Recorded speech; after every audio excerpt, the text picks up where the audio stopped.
자, 하나님 말씀 보겠습니다. 사도행전 2장 42절부터 47절입니다. 하나님 말씀은 사도행전 2장 42절부터 47절입니다. 저리 한 절씩 교독하겠습니다.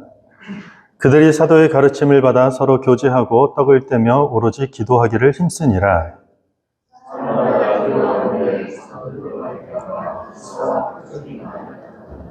믿는 사람이 다 함께 있어 모든 물건을 서로 통용하고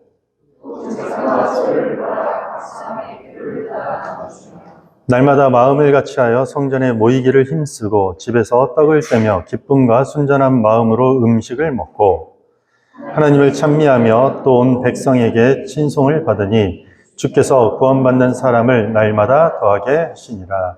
아멘. 자, 오늘은 사도행전 5번째 시간입니다. 균형이라는 주제로 하나님 말씀 증거하도록 하겠습니다. 미국에 한 장로님이 계셨습니다. 그분은 평생 동안 건강한 교회를 찾아다녔던 그런 장로님입니다. 새로운 교회에 가게 되면은 노트를 펼치고 그 교회의 문제점이 뭔지 하나씩 적어 나가기 시작했습니다. 그러다 보니까 문제점을 많이 보게 되니 교회 다닐 수 있을까요? 없을까요? 없겠죠. 계속해서 교회를 옮겨 다녔다고 합니다. 결국 좋은 교회를 평생 동안 찾지 못하고 여러 교회를 돌아다니다가 돌아가신 분의 이야기입니다. 평생 동안 무려 108개의 교회를 옮겨 다녔다고 합니다. 108개를 다니면서 문제점을 적은 그 수많은 수첩들이 과연 자녀들에게 좋은 믿음의 유산이 되지는 않을 것입니다. 모르겠습니다. 108개의 교회 모두가 심각한 문제를 앓고 있는 교회였는지 아니면 이 장로님이 교회를 바라보는 어떤 기준이 잘못된 건지 저는 잘 모르겠습니다. 현대사회에서 평생 한 교회에서 태어나 그 교회에서 자라고 죽기 전까지 신앙생활하는 경우는 상당히 드문 경우가 될 것입니다. 어떤 이유가 되었든지 간에 교회를 옮기는 일은 이 시대를 살아가는 현대 신앙인들에게 자연스럽게 경험하는 하나의 과정일 것입니다. 분명한 것은 누구나 좋은 교회, 누구나 건강한 교회를 찾기 원할 것이고 우리가 속한 교회가 좋은 교회, 건강한 교회가 되기를 다 바랄 것입니다. 그렇다면 어떤 교회를 우리는 좋은 교회라 할 것이고 어떤 교회를 우리는 건강한 교회라 할 수 있는지 그 기준이 명확해야 될 것입니다. 교회의 건강, 교회의 성장에 관한 서적과 세미나 자료가 매우 넘쳐나고 있습니다. 그런데 저마다 강조하는 내용과 관점이 천차만별입니다. 주목하는 내용이 다 다릅니다. 그럴 때일수록 우리는 성경이 말하는 참된 교회의 모습이 어떤 것인지, 성경이 말하는 진정한 교회의 건강성이 어떤 것인지 집중할 필요가 있습니다. 오늘 본문은 건강한 교회의 기준, 성경적 교회는 어떤 교회여야 하는지에 대한 것을 보여주고 있는 내용입니다. 주님께서 약속하신 성령이 마가의 다락방에 모인 120명의 성도들에게 강력하게 임하였습니다. 그 결과 성령 충만함의 결과로 인해서 새로운 교회, 그러니까 건강한 교회가 탄생했다는 사실에 우리가 반드시 주목할 필요가 있다는 것입니다. 오늘은 오순절 성령 강림으로 인해서 탄생한 아름다운 건강한 교회의 특징을 4가지로 살펴보도록 하겠습니다. 3가지, 4가지 이런 거 잘 안 하는데 오늘 성경이 4가지가 나와 있기 때문에 4가지로 하겠습니다. 첫 번째는 배우는 교회입니다. 배우는 교회. 건강한 교회의 특징 첫 번째는 배우는 교회입니다. 오늘 저희가 읽은 본문을 보면은 그들은 사도들의 가르침을 받았다고 42절에 이야기하고 있습니다. 12명의 사도가 지금 한순간에 회심한 3,000명의 성도들을 가르치기 시작했다라는 것입니다. 이 3,000명이 회심하기 전에 바로 어떤 사건이 있었죠? 성령 강림 사건이에요. 정말 신비한 사건이에요. 성령 충만을 경험한 자들은 너무나도 신비적이고 놀랍고 이런 경험을 했지만 그 신비한 경험만을 쫓지 않았다는 것입니다. 그러니까 성령 충만을 경험한 사람들은 지성을 무시하지 않는 것입니다. 신학을 경시하지 않았습니다. 생각하기를 멈추지 않았던 것입니다. 성령의 역사는 말씀의 역사로 반드시 연결되는 것입니다. 그래서 우리가 성령 충만이란 단어를 이야기할 때 그것은 어떤 한 집단의 주관성에 의해서 이루어지는 것이 아니라 반지성주의가 될 수 없다라는 것이에요. 설명하지 못하고 설득하지 못하고 논리적이지 못하고 이성적이지 못한 신앙은 존재하지 않는 것입니다. 왜냐하면 성령은 진리의 영이기 때문입니다. 성경은 논리를 장착하고 있는 글로 쓰여져 있기 때문이라는 것입니다. 그렇다면 성령 받으면 인간 교사는 필요 없다는 그런 뜻일까요? 아니에요. 물론 성령께서 우리가 신앙생활하면서 성령께서 우리의 유일한 교사가 최고의 교사는 될 수 있지만 유일한 한 분의 교사가 되는 것은 아니라는 이야기입니다. 성령을 의지하는 사람들은 인간 교사의 필요성을 절대로 부인하지 않습니다. 그리고 하나님의 방식은 인간 교사를 세우셔서 가르치게 하시고 배우게 하시고 그 배운 자들이 다시 나가서 가르치고 전하게 하시는 것이 하나님이 구원의 복음에 확장하시는 가장 중요한 방식 중에 하나이기 때문입니다. 교회 역사 가운데 있었던 모든 영적 부흥은 하나님 말씀을 가르치고 그 말씀을 배우는 사람들로부터 시작되었습니다. 여러분들 느헤미야서 읽어보셨습니까? 느헤미야 시대의 영적 부흥이 어떻게 시작되었느냐 보면은 학자 에스라가 수문 앞에 서서 말씀을 낭독합니다. 이스라엘 사람들이 얼마나 그 말씀을 사모했는지 새벽부터 모여서 그 말씀에 귀를 기울이고 책을 펴서 그 말씀을 읽을 때 다들 일어나서 경의를 표하고 모든 사람들이 한마디 한마디가 그 성도 가운데 선포될 때 손을 들어서 아멘으로 화답했다는 것입니다.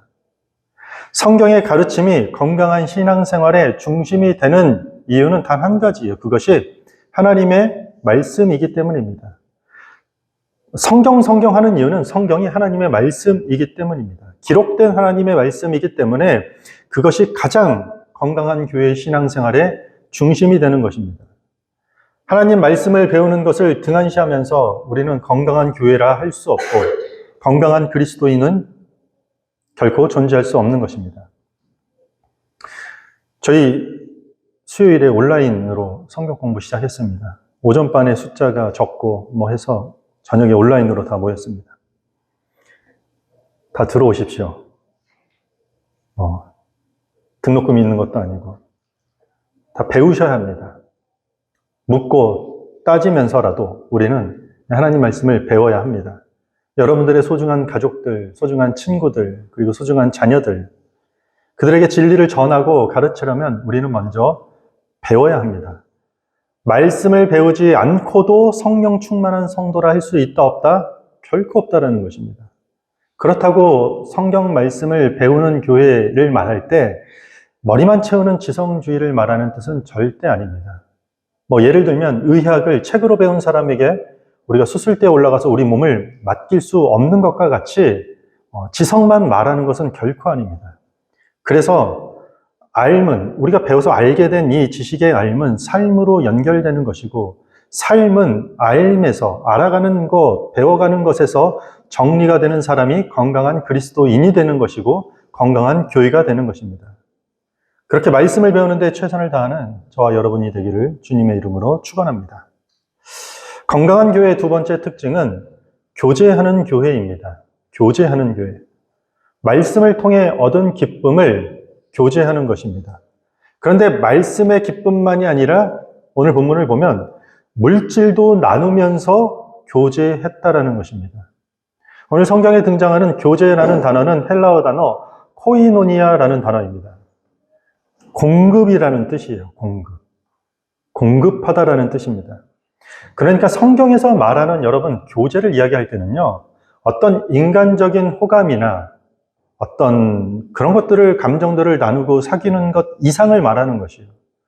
엄밀히 말하면 성경이 말하는 진정한 교제는 필요를 채우는 것이에요.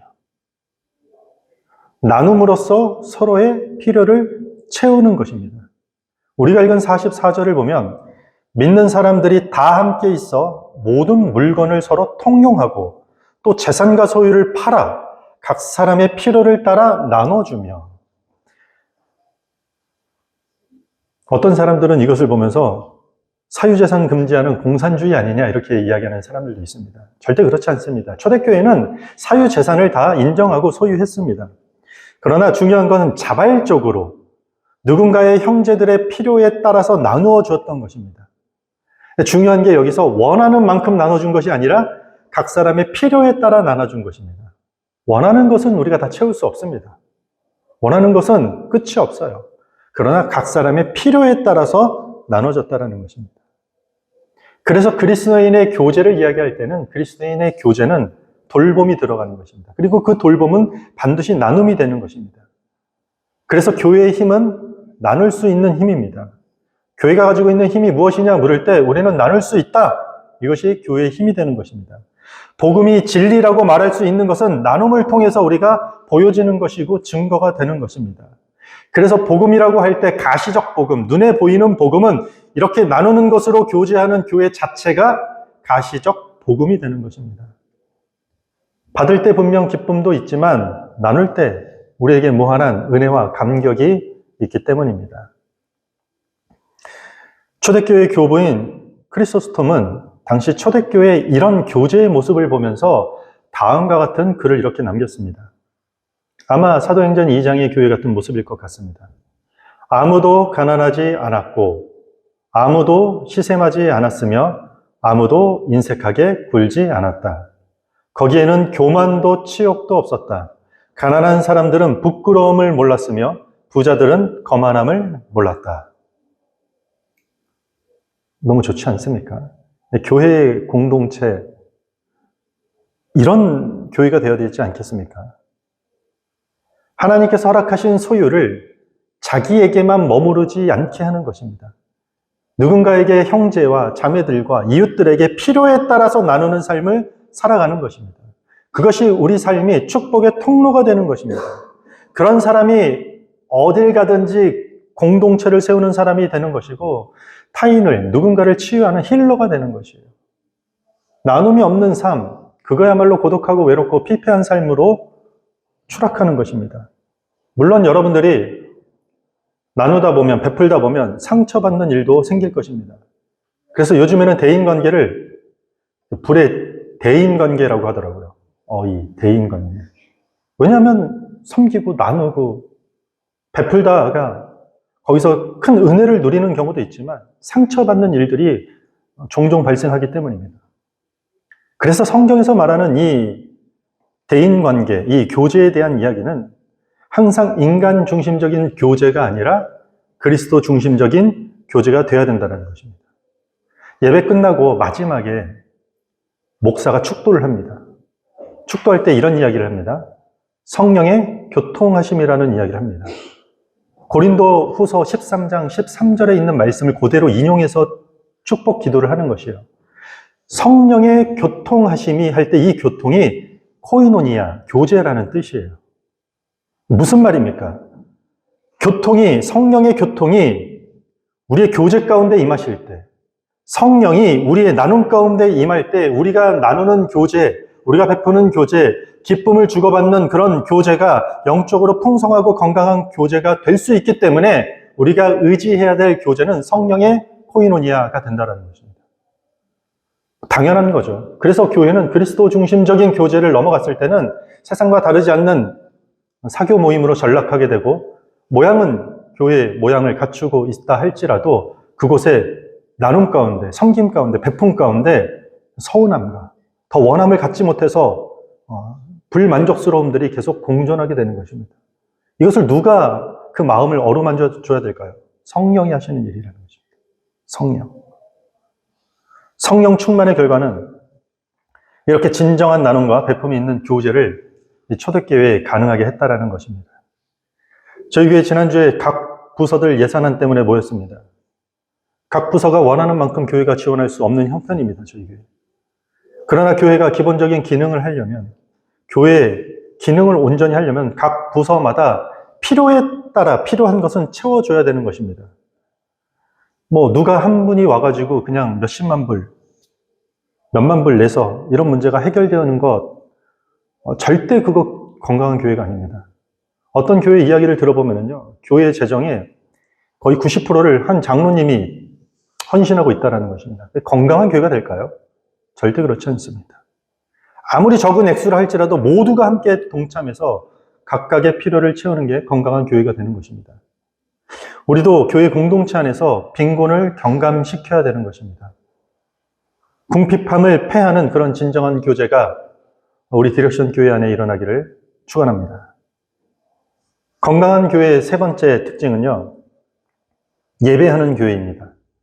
46절에 날마다 마음을 같이하여 성전에 모이기를 힘쓰고 집에서 떡을 떼며 기쁨과 순전한 마음으로 음식을 먹었다고 이야기합니다. 떡을 먹는다가 아니라 떡을 떼었다라는 표현을 하고 있죠. 성만찬을 뜻하는 것입니다. 그러니까 예배했다라는 그런 의미를 우회적으로 표현하는 것입니다. 그러니까 어떤 모습이냐면요, 성전에서 공식적인 예배를 드리고 다시 여러 집들로 흩어져 모여서 비공식적인 예배를 드렸다라는 의미예요. 여기 집에서라는 단어는요, 정확히는 복수예요. 집들이라는 것이에요. 그러니까 한번 그려보면 해석을 하면 이래요. 한 3,000명의 성도들이 성전에 올라가서 공식적인 예배를 드렸어요. 그리고 그 예배가 끝나고 최소한 22개의 그룹 이상, 뭐 더 될 수도 있겠죠. 가정 소그룹으로 흩어져서 다시 그들이 예배했다라는 것이에요. 예배를 하면 할수록 뭔가 갈증을 느꼈던 것 같습니다. 그래서 그들은 은혜를 나누고 기도하기 위해서 누군가가 가정을 오픈하기 시작한 것입니다. 예배가 항상 그들의 삶의 중심에 있었다는 것을 이야기하고 있는 것입니다. 건강한 교회의 특징, 우리가 신앙생활하면서 예배 매번 듣다 보니까 뭐 그거 당연히 중요하지 생각하잖아요. 그런데 정작 우리가 얼마나 예배를 갈망하는가, 얼마나 우리가 예배 안에 목말라 있는가, 우리 삶에 얼마나 예배를 중심적으로 살아가고 있는가. 중국 선교사 허드슨 테일러에게 사람들이 이런 질문합니다. 선교사님, 어떻게 그 많은 일생 동안 중국이라는 그 험한 곳에서 하나님 나라의 복음을 잘 전하는 선교사로 보낼 수 있었습니까? 그럼에도 불구하고 어떻게 그렇게 행복한 삶을 살 수 있었던 비결이 무엇입니까?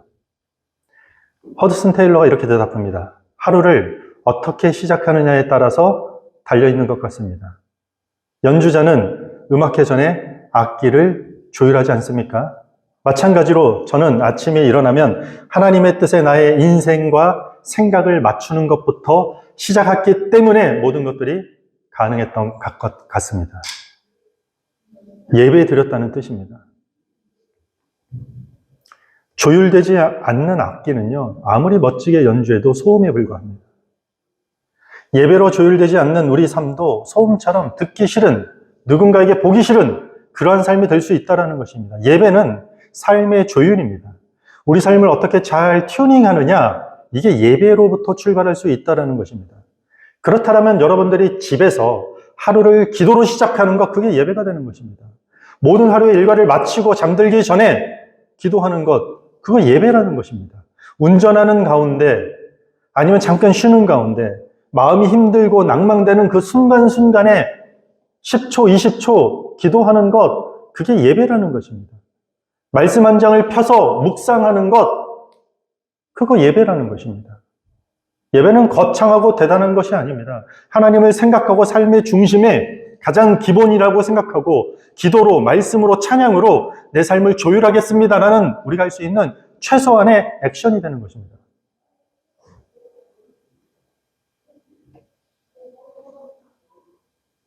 제가 이 말씀 묵상하면서 제 개인 예배는 혼자서 하고 있는데 우리 가정에서 함께 모여서 예배드리는 적이 과연 몇 번이나 있었나 목사님에도 부끄럽고 반성하는 시간이 됐습니다. 제가 말씀 준비하면서 결단했습니다. 여러분들이 뭐 확인하실지 안 하실지 모르겠지만 당장 다음 주부터 주중에 한 번 새벽이든 저녁이든 우리 아이들 다 깨워서 모여서 기도하고 예배하는 그 예배를 다시 회복시켜야 되겠구나. 제가 다짐했습니다. 목사도 그거 잘 하기 어렵더라고요. 바쁘다 보니까. 나 하나 기도하기 바쁘고. 우리 모든 가정마다 예배가 회복되어야 됩니다. 우리 모든 가정마다 기도 소리가 울려 퍼져야 되고 찬양이 울려 퍼져야 되는 것입니다. 가정에서의 기도와 말씀 묵상은요, 해도 그만 안 해도 되는 그런 것이 아니에요. 여러분들이 일주일에 와가지고 여기 길어야 딱 1시간, 우리 소그룹 모임까지 한 2시간 정도 되잖아요. 이 주일 예배를 가볍게 생각하면 안 된다는 것이에요. 성경이 말하는 건강한 교회로서 가장 중요한 핵심이 바로 예배이기 때문에 이 예배는 시간과 상관없이 가장 중요한 예배가 된다는 것입니다. 그래서 지금도 누군가는 전 세계 어떤 사람들에게는 이 예배가 그토록 간절히 소망하고 바라는 예배가 되고 있다는 것이에요. 여러분들 나이지리아 이야기 듣고 제가 깜짝 놀랐어요. 하루 평균 13명이 죽고 있대요. 이유가 뭐냐면 예수를 믿는다라는 이유로 하루 평균 13명이 죽는데요. 끌려가서. 한 달에 372명이에요. 1년이면 5,000명이 예배를 드린다라는 이유로 지금도 죽고 있다는 것이에요. 2023년도, 2024년도죠. 지금 시대에. 그들에게는 우리가 드리는 이 예배가 매주 그냥 때로는 타성에 젖어서 그냥 습관적으로 드릴 수 있는 이 예배가 평생의 소원이고 기도 제목이라는 것이에요. 북한에 한 40만 명의 그리스도인이 있다고 합니다. 예배 드리다가 발각돼서 수감된 인원이 5만 명이 넘습니다. 예배 드리다 발각돼서 탄광에 끌려가서 평생 거기서 죽어야 되는 인원들이 5만 명이 넘는다는 것이죠. 그들의 평생 기도 제목이 무엇입니까? 가정에서 마음껏 찬양하고, 가정에서 마음껏 기도하고, 마음껏 말씀을 보고 예배 드리는 게 평생 소원이었다는 것이죠. 우리가 매주 드리는 이 예배가 어떤 사람들이 목숨을 걸고 간구하고 기도하는 평생의 기도 제목이라는 것을 우리가 알아야 된다는 것입니다. 우리는 너무 바쁜 시대에 살고 있습니다. 직장과 가정 여러 가지 일터에서 치여서 힘든 일들이 너무나도 많습니다. 힘들수록 예배의 자리에 모여야 합니다. 예배의 자리를 여러분들의 삶의 자리에서 만들어내야 되는 것입니다. 기도해야 되고 찬양해야 되고 말씀 한 구절을 선포해야 되고 암송하는 구절이 있으면 그것을 외쳐야 되는 것입니다. 그게 예배인 것입니다. 집단으로 모여서 하는 것만 예배는 아닙니다. 이렇게 모여져서 우리가 예배로 하나님 앞에 영광 돌리고 흩어져서 가정 가운데 또 예배가 필요하다는 것입니다. 바쁠수록 더 예배해야 되는 것입니다. 예전에 그런 베스트셀러 기독교 서적이 있었죠. 너무 바빠서 기도합니다. 너무 바쁜 일들을 어떻게 하나님의 은혜 가운데 해결할 수 있을까? 그래서 기도해야 된다는 것이요. 무슨 말입니까? 예배하는 삶 중심으로 살겠다는 것입니다. 교회뿐만 아니라 가정에서 예배의 경건한 기쁨이 살아나는 저희가 되길 바랍니다. 건강한 교회, 마지막 4번째 특징입니다. 전도하는 교회입니다. 건강한 교회는 배우는 교회, 그리고 교제하는 교회, 그리고 예배하는 교회를 넘어서서 전도하는 교회입니다. 초대교회는 배우고 나누고 예배하는 일에 너무 전념한 나머지 자기네들끼리만 모여가지고 담 쌓고 어울렸던 것이 아니라 교회 담장 밖으로 나가서 전도하는 일을 소홀히 하지 않았다는 것입니다. 날마다 예배하는 삶은 날마다 증거하는 삶, 날마다 전도하는 삶으로 이어졌다는 것입니다. 교회는 전도하는 공동체입니다. 교회는 선교하는 교회입니다. 그러니까 우리 교회는 선교하는 교회예요. 우리 교회는 전도하는 교회예요. 이 말은 맞는 말이지만 이상한 말이에요. 교회는 당연히 교회라는 단어 안에는 전도와 선교가 당연히 들어가 있는 것입니다.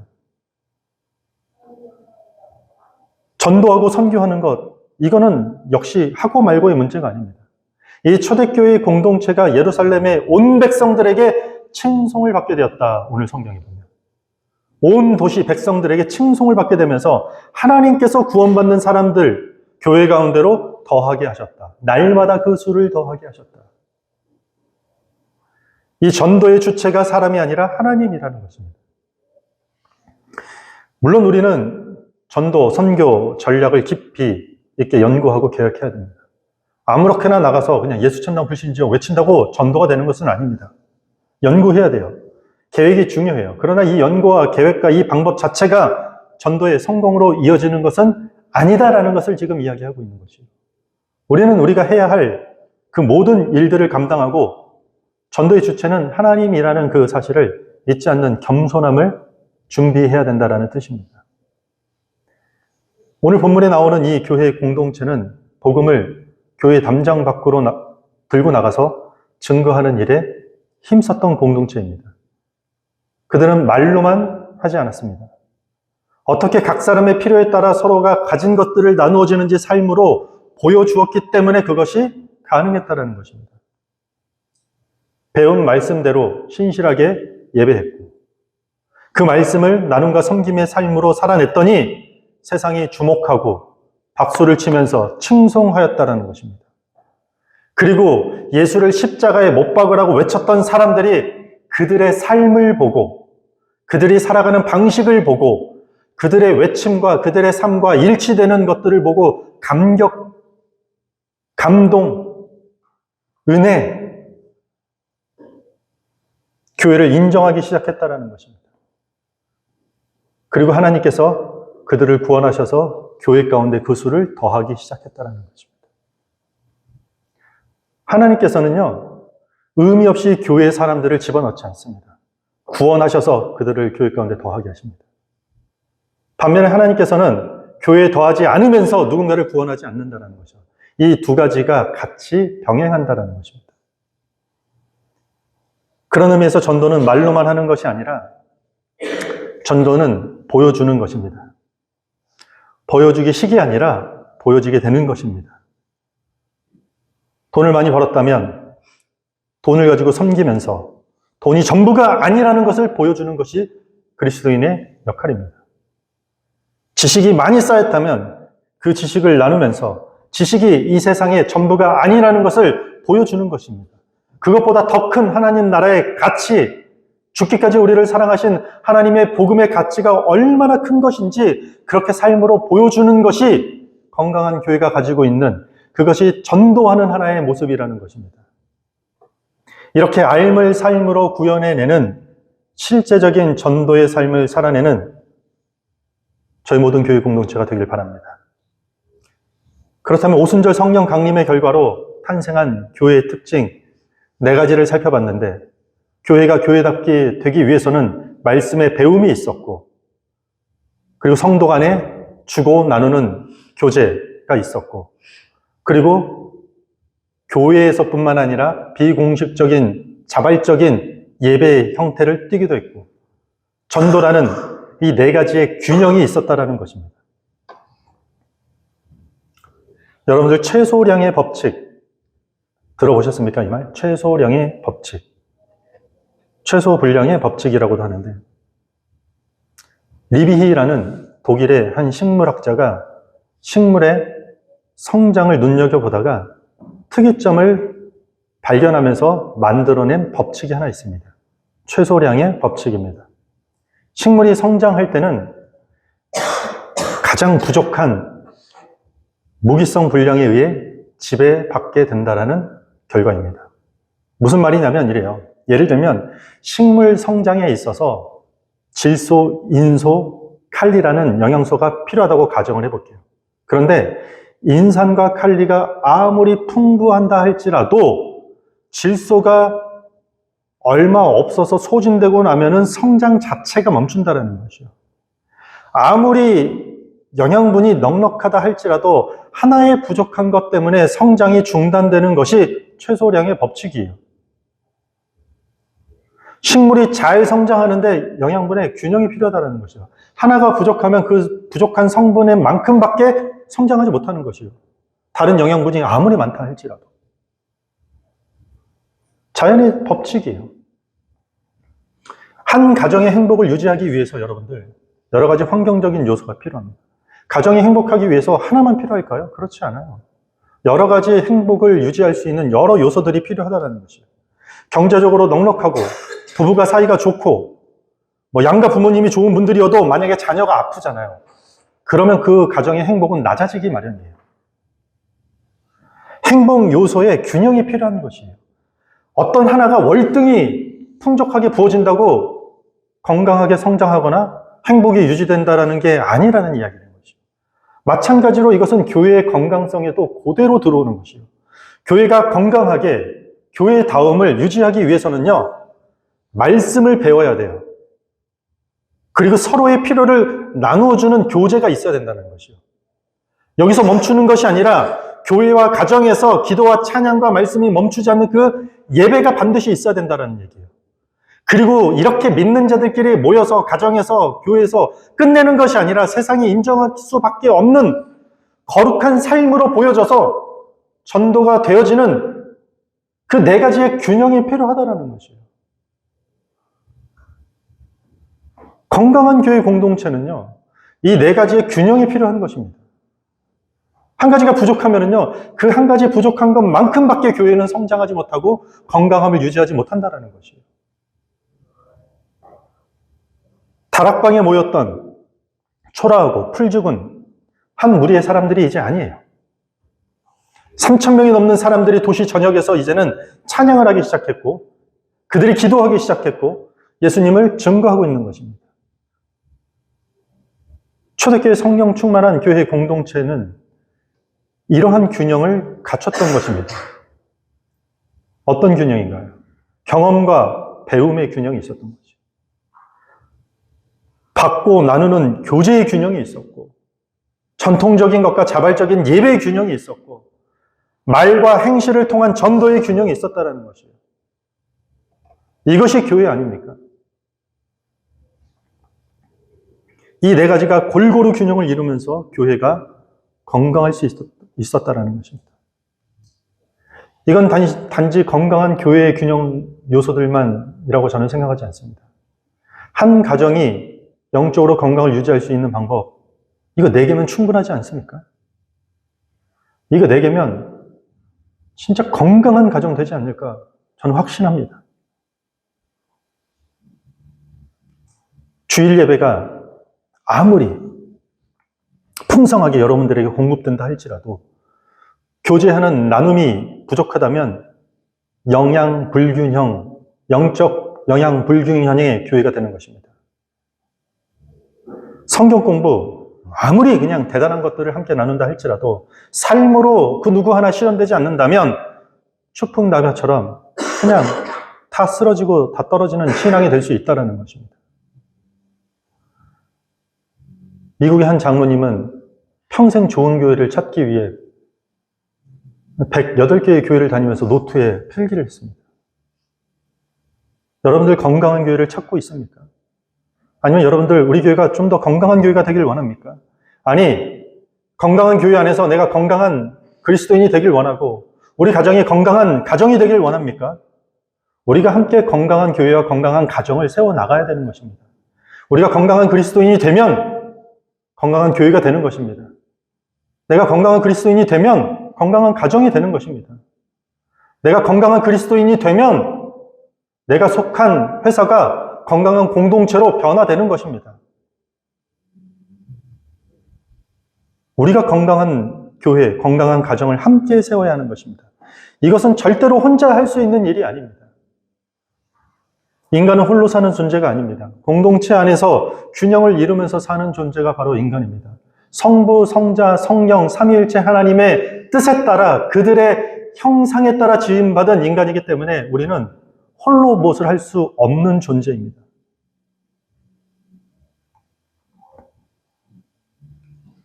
건강한 교회를 세우는 것은 함께하는 것이고 함께할 수 있는 것입니다.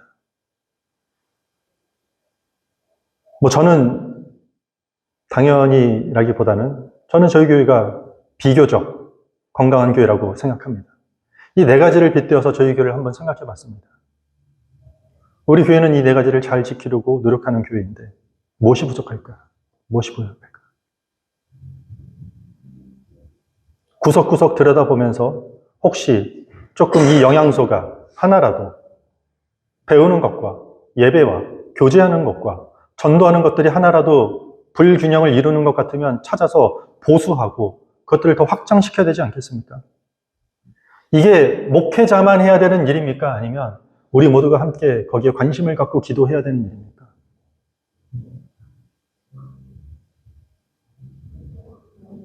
우리 모두가 성령의 능력을 붙들고 이 신앙의 균형을 이루기를 기도하고 그것을 위해서 노력하고 힘쓴다면 우리 교회는 살아있는 교회, 생명력 넘치는 건강한 교회가 될 것입니다.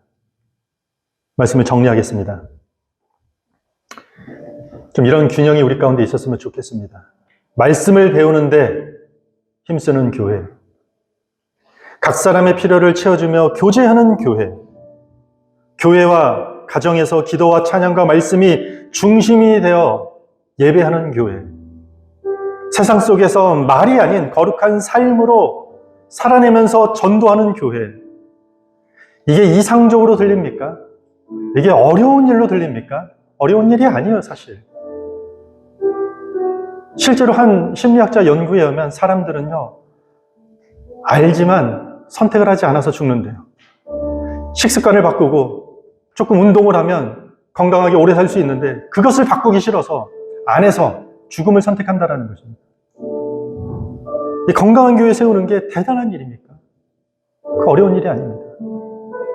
물론 이 모든 일들은 성령이 임하시면 자연스럽게 일어나는 일입니다. 우리가 성령을 붙들면서 구해야 될 교회의 건강성, 여기서부터 출발한다는 것입니다. 이 가장 중요한 기준을 붙잡고 그 영적 영양분을 여기저기서 골고루 받으면서 함께 세워져 가는 건강한 성도, 건강한 가정, 건강한 교회가 되기를 주님의 이름으로 축원합니다. 우리 다 함께 자리에 서서